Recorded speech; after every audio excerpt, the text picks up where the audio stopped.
আমি এখন সেনাবাহিনীর কাছে যাব, ওনাকে নিয়ে আমি সিনিয়র স্যারের কাছে যাব। নারায়ণগঞ্জের রূপগঞ্জ উপজেলার তারাবো পৌরভূমি অফিসে ঘুষ ছাড়া মেলে না নামজারি, চেক দাখিলা সহ কোনো ধরনের ভূমি সেবা। অনলাইনের মাধ্যমে আবেদন করলেও নায়েবদের স্বাক্ষর পেতে জমি মালিককে গুনতে হয় 10,000 থেকে লাখ টাকা। অনৈতিক কাজের সহযোগিতা করেন ওমেদাররা।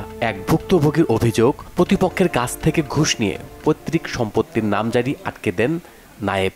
আমাকে বলা হয়েছে যে 16-17 বছর যেহেতু আমি খারিজটা পাচ্ছি না, আর এটার জন্য আমি আমার একটা অস্তিত্ব টিকা রাখতে পারতেছি না, সেটা করবে, এখানে লেনদেন করতে হবে। সেই লেনদেনের বিনিময়ে আমি এই খারিজটা নিয়েছি। সরাসরি নায়েবের সাথে আমার লেনদেন হয়েছে।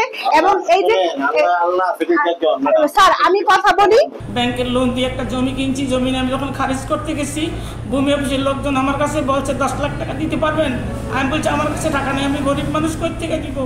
তারপর আমার কাছে 7 লাখ টাকা আছে, আমি দিতে পারিনি। এরপর থেকে আমার সাথে উল্টাপাল্টা শুরু করে দিচ্ছে। উল্টাপাল্টা করার পরে জমির খারিজ কাটিয়ে দিছে আমার।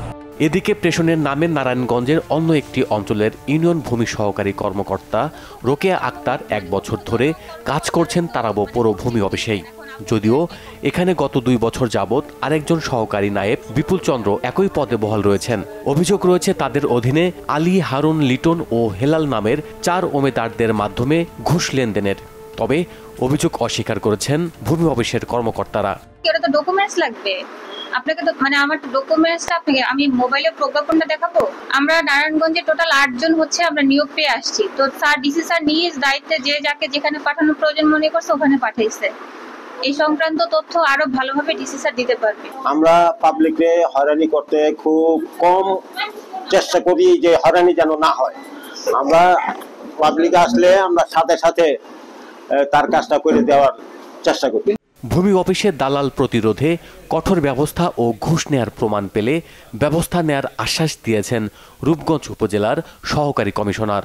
যদি আমার অধীনস্থ কিংবা আমার কোনো উপসহকারী, আমার কোনো ভূমি সহকারী কর্মকর্তা যদি হচ্ছে এরকম তাদের কোনো বিষয়ে কোনো রকম অভিযোগ থাকে, তাহলে যদি আমার কাছে যদি হচ্ছে সেটা জানায়, তাহলে খুব তড়িৎ গতিতে সেটা আমি অ্যাড্রেস করবো ইনশাআল্লাহ। ভূমি অফিসের স্বচ্ছতা ও জবাবদিহিতার আবেদন জানিয়েছেন স্থানীয়রা।